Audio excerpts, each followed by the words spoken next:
ว่ายากจนคนบ่มี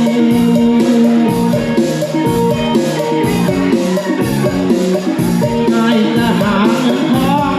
มาขอแทนมาต้องแบ่งให้ของจะไปขอให้น้องคนดีตั้งตารอน้องจึงรอวันนั้นวันวิวา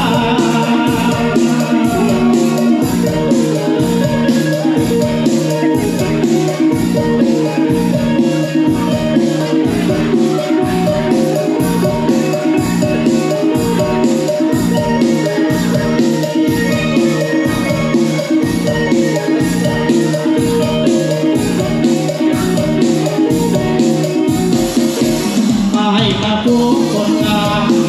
ชื่อสาวแหล่ผู้สาวแหล่บ้านนาตาหวานให้พวกน้องคืนนั้นจุดสังลา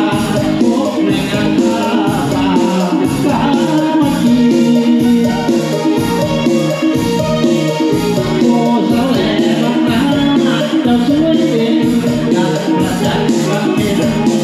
พร้อมเป็นที่